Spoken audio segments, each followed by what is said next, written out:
Oui, alors je reprends sur Rabelais, je suis désolée, j'ai été interrompue parce que en fait j'étais arrivée à saturation au niveau de la mémoire de mon téléphone puisque j'ai fait trop de vidéos.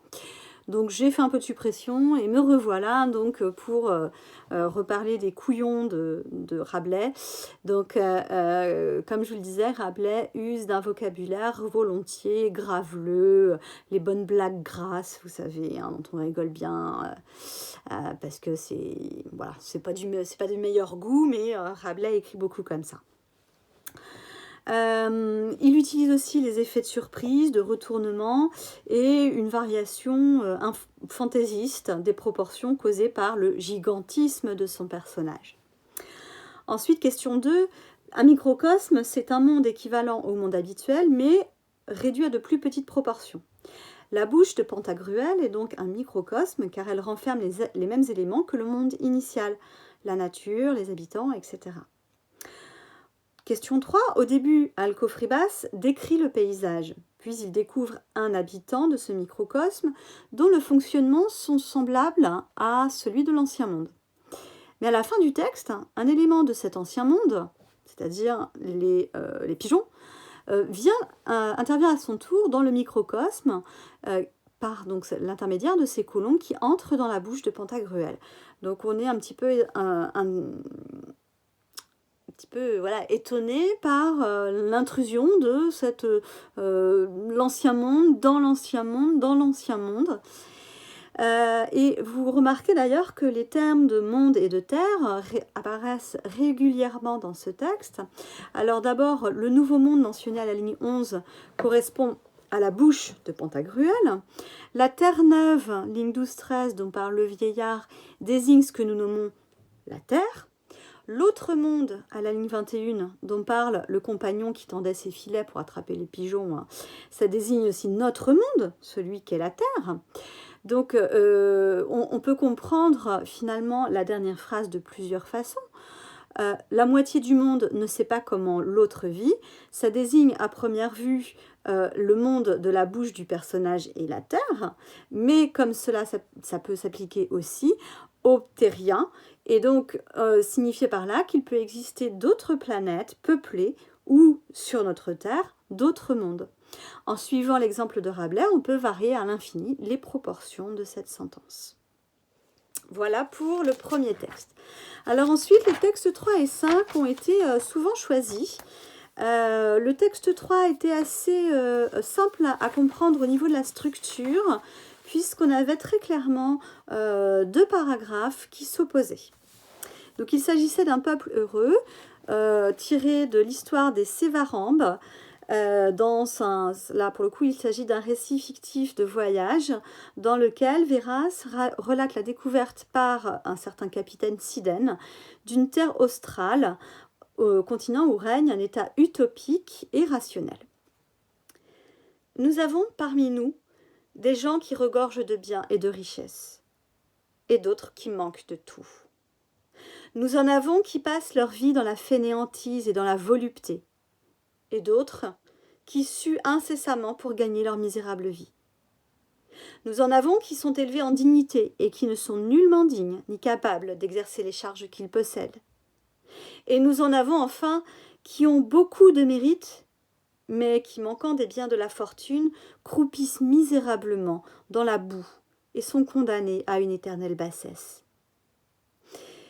Mais parmi les Sévarambes, personne n'est pauvre, personne ne manque des choses nécessaires et utiles à la vie, et chacun a sa part au plaisir et au divertissement public, sans que pour jouir de tout cela, il ait besoin de se tourmenter le corps et l'âme par un travail dur et accablant. Personne n'a le soin de payer la taille, ni les impôts, ni d'amasser des sommes d'argent pour enrichir ses enfants, pour doter ses filles, ni pour acheter des héritages. Ils sont exempts de tous ces soins et sont tous riches dès le berceau.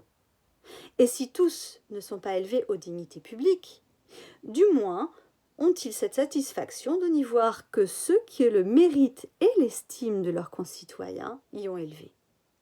Ils sont tous nobles et tous roturiers, et nul ne peut reprocher aux autres la bassesse de leur naissance, ni se glorifier de la splendeur de la sienne. Personne n'a le déplaisir de voir vivre les autres dans l'oisiveté pendant qu'ils travaillent pour nourrir leur orgueil et leur vanité. Enfin, si l'on considère le bonheur de ce peuple, on trouvera qu'il est aussi parfait qu'il le puisse être en ce monde, et que toutes les autres nations sont très malheureuses au prix de celle-là. Alors là aussi, vous aviez quatre questions. Donc, on voit bien que le texte, il est organisé autour de la différence entre deux pronoms, nous, les Européens, et il, qui désigne le peuple des Sévarambes. Dans la deuxième question, on voyait que dans le premier paragraphe, Verhaas critique l'inégalité présente chez les Européens. Ceux qui sont les plus riches sont ceux qui ne travaillent pas, alors que ceux qui travaillent sont les plus pauvres, ils vivent dans la misère. En revanche, dans le second paragraphe, Verhaas fait l'éloge par contraste du peuple des Sévarambes, où tous travaillent et ont droit à leur part des plaisirs et des divertissements publics. Dans la question 3, on remarque que le narrateur utilise le champ lexical du travail éreintant, lignes 10 et 11, le travail dur et accablant, afin de mettre en valeur l'injustice qui règne en Europe. Il répète aussi le pronom personne aux lignes 8, 11 et 17. Au contraire, la répétition du déterminant tous insiste sur l'égalité qui règne dans le peuple des Sévarambes. La dernière phrase montre l'exemplarité de ce monde grâce au comparatif et à l'utilisation de l'adjectif parfait à la ligne 19. De même, le superlatif très malheureuse à la ligne 20 accentue la différence avec ce peuple. Enfin, dans la question 4, on vous demandait ce qu'est une utopie. Alors pour le coup, une utopie, on va en avoir des exemples dans les deux livres que je vous ai demandé de lire, enfin un des deux que je vous ai demandé de lire pour la rentrée, que ce soit Ravage ou Le meilleur des mondes. On va avoir ce qui semble être des utopies, c'est-à-dire des pays où tout serait parfait, et en réalité, on va se rendre compte qu'il s'agit de dystopies, D-Y-S-T-O-P-I-E, donc le contraire en fait, ce sont des mondes assez horribles dont il est question. Donc l'utopie, c'est une représentation d'une société idéale sans défaut. Le modèle de l'histoire des Sévarambes est idéal car tous travaillent et aucun habitant n'exploite ni ne méprise l'autre. Tous ont aussi accès au plaisir et au divertissement de cette société. Alors, je passe maintenant au texte 5 qui concernait l'éducation des femmes. C'est un texte finalement novateur parce que la condition féminine, en fait, on commence à s'y intéresser seulement vraiment à la fin du XVIIIe siècle. Et là, Montesquieu se montre assez novateur puisque les lettres persanes sont parues en 1721, alors que la condition de la femme est encore extrêmement inférieure à celle de l'homme, qu'elle n'est pas considérée comme une citoyenne à part entière. Et d'ailleurs, dans la déclaration de l'homme et du citoyen, que l'on connaît bien, eh bien, la femme n'apparaît pas. C'est pour ça qu'en 1791, Olympe de Gouges, une féministe avant l'heure, va écrire une déclaration des droits de la femme. Alors, en l'occurrence, donc Montesquieu, dans Les Lettres persanes, qui est un roman épistolaire, il va emprunter le regard naïf de voyageurs persans pour remettre en question les pratiques sociales et politiques des deux sociétés, la société française et la société des Persans. C'est une autre question de savoir si la loi naturelle soumet les femmes aux hommes. Non, me disait l'autre jour un philosophe très galant. La nature n'a jamais dicté une telle loi.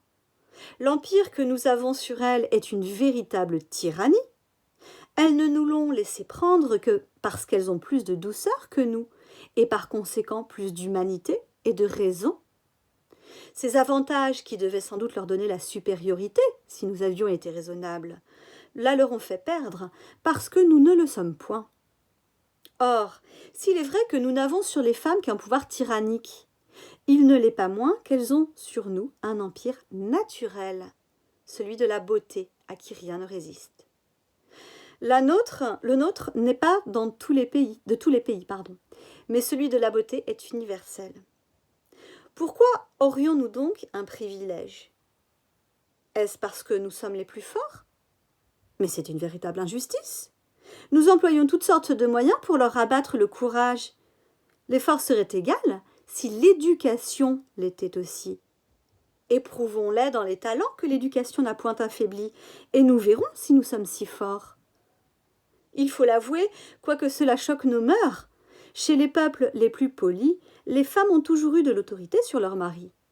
Elle fut établie par une loi chez les Égyptiens, en l'honneur d'Isis, et chez les Babyloniens, en l'honneur de Sémiramis. On disait des Romains qu'ils commandaient à toutes les nations, mais qu'ils obéissaient à leurs femmes. Je ne parle point des Sauromates, qui étaient véritablement dans la servitude de ce sexe. Ils étaient trop barbares pour que leur exemple puisse être cité. Alors, on vous demandait dans la première question d'expliquer les mots empire et l'expression nous ne le sommes point.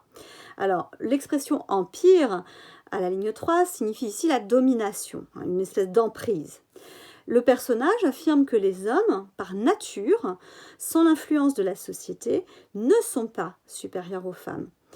Également, l'expression « nous ne le sommes point » montre l'absurdité de la situation créée par les hommes qui ne sont pas raisonnables en se positionnant au-dessus des femmes.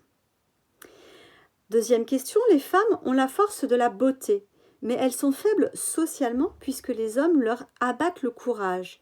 Ligne 11-12. C'est-à-dire qu'ils ne leur donnent pas la possibilité d'avoir l'éducation qu'elles méritent et une existence sociale à leur mesure. Elles ont accepté la tyrannie des hommes car elles sont plus douces, plus humaines et surtout plus raisonnables. Dans la question 3, on vous pose la question de l'utilité du dernier paragraphe.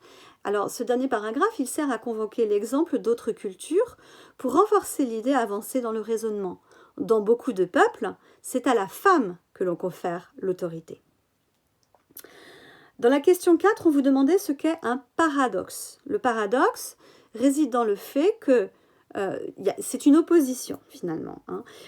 Et dans la dernière phrase, on voit bien le paradoxe qui est établi. Donc ce paradoxe réside dans le fait que chez un peuple barbare, c'était entre guillemets, c'était les femmes qui commandaient. Montesquieu fait semblant de rejeter cet exemple en convoquant ce préjugé. Ils étaient trop barbares pour que leur exemple puisse être cité, ligne 22, mais en réalité, il le cite bien, cet exemple. C'est ce qu'on appelle une forme de prétérition. La prétérition, c'est une figure de style par laquelle on attire l'attention sur une chose tout en déclarant ne pas en parler. Et c'est typiquement ce que fait Montesquieu à la fin. Ils étaient trop barbares pour que leur exemple puisse être cité, et néanmoins, il cite bien l'exemple des Sauromates. Voici donc pour le texte 5. Ensuite, le texte 7, alors il a été choisi, et notamment par pas mal d'élèves que j'ai moi en première 6, parce que c'est un texte qui est tiré de l'essai des cannibales de Montaigne sur lequel nous travaillons. Donc, dans ce texte, il est question du cannibalisme, qui est un cannibalisme rituel. Ce n'est pas, comme on pense, pour s'en nourrir, c'est-à-dire du corps de ceux qu'on a tués, ainsi que faisaient anciennement les Scythes. C'est pour manifester une très grande vengeance. Et pour preuve qu'il en est bien ainsi, voici un fait. S'étant aperçu que les Portugais usaient contre eux, quand ils les prenaient, d'une autre sorte de mort, qui consistait à les enterrer jusqu'à la ceinture, et à leur tirer sur le reste du corps force coups de trait, c'est-à-dire de flèche, puis à les pendre. Ils pensèrent que ces gens-ci de l'ancien monde, en hommes qui avaient semé la connaissance de beaucoup de vices dans leur voisinage, et qui étaient beaucoup plus grands maîtres qu'eux en toutes sortes de méchanceté, n'adoptaient pas sans cause cette sorte de vengeance, et qu'elle devait être plus pénible que la leur. Alors, ils commencèrent à abandonner leurs manières anciennes pour suivre celle-ci. Je ne suis pas fâchée que nous soulignions l'horreur barbare qu'il y a dans une telle action, mais plutôt du fait que, jugeant bien de leur faute, nous soyons si aveugles à l'égard des nôtres. Je pense qu'il y a plus de barbarie à manger un homme vivant qu'à le manger mort, à déchirer par des tortures et des supplices un corps ayant encore toute sa sensibilité, à le faire rôtir petit à petit, à le faire mordre et tuer par les chiens et les pourceaux, comme nous l'avons non seulement lu, mais vu de fraîche date, non entre des ennemis anciens, mais entre des voisins et concitoyens, et qui pisait sous prétexte de piété et de religion, que de le rôtir et manger après qu'il ait trépassé. Alors donc, comme je vous le disais au début, dans la question 1, le sens de l'anthropophagie chez les peuples indiens, c'est une vengeance symbolique. Hein, c'est un rite, ce n'est pas parce qu'ils ont besoin de manger de la viande, parce qu'ils aiment le goût de la chair humaine. D'accord ? La nouvelle pratique que les Indiens apprennent au contact des Européens, c'est une pratique finalement qui est encore plus barbare. Cette pratique, elle consiste, selon la manière d'exercer des Portugais, à enterrer un homme à moitié. Ensuite, on le perce de coups de flèches, la partie qui n'est pas enterrée, la partie de son corps qui n'est pas enterrée, et ensuite, on le pend. Donc finalement, hein, trois sortes de tortures. Et finalement, cette pratique, pour Montaigne, est bien plus cruelle que le cannibalisme. Alors ensuite, on vous demandait quelle réflexion Montaigne tire-t-il de ces diverses pratiques qu'il met en comparaison. Eh bien, il conclut qu'en critiquant les Indiens, les Européens, souvent, s'aveuglent eux-mêmes et oublient de voir que leurs pratiques sont souvent pires que celles qu'ils condamnent dans les Indiens du Nouveau Monde. Les exemples antiques dans l'argumentation de Montaigne, alors pour ceux qui ont cours avec moi, on voit au fur et à mesure des essais des cannibales et des coches qu'il y a énormément d'exemples tirés des philosophes et des écrivains de l'Antiquité chez Montaigne. Alors la référence au peuple antique permet d'ajouter finalement un troisième terme de comparaison et de montrer la variété des pratiques humaines. Souvent cette référence à l'Antiquité, elle est élogieuse chez Montaigne. Elle révèle comment il utilise son érudition, c'est-à-dire toute sa culture, pour fournir un autre point de comparaison et enrichir sa pensée. Enfin, question 5, ce qu'on peut retenir comme idée forte dans ce texte, c'est que ceux qui se croient les plus civilisés sont souvent aussi plus barbares encore que ceux qu'ils critiquent. Montaigne invite ainsi à retourner les jugements de valeur habituels des Européens qui ont tendance à être ethnocentristes. Il vise surtout à critiquer la violence inouïe et scandaleuse de la colonisation européenne et des tortures liées à cette colonisation. Voilà pour ce qui concernait donc la lecture que j'ai essayé de rendre la plus expressive possible et la réponse au questionnaire écrit que vous aviez à faire pour aujourd'hui. Malheureusement, je suis au regret de dire qu'il y en a qui ne m'ont pas rendu leur travail et donc qui auront 0 sur 10. Il n'y a pas de raison que ceux qui ont fait leur travail aient une note plus ou moins bonne et d'autres qui ne fassent pas leur travail. Donc je suis désolée, mais là je suis intraitable. Il était très clair, j'avais dit c'était dimanche, minuit, dernier délai pour m'envoyer votre travail. Si vous ne l'avez pas fait, bien malheureusement, c'est tant pis. Vous aurez de toute façon à la rentrée d'autres travaux, puisque vous savez que sont prévus à la rentrée le contrôle de fin de chapitre sur la rencontre avec l'autre, et le lundi suivant, le contrôle de lecture sur Ravage ou sur Le meilleur des mondes. Voilà, je vous remercie, je vous donne rendez-vous très très vite pour une prochaine vidéo qui permettra de faire le point sur la crise de l'ancien monde au contact des nouveaux mondes. Merci.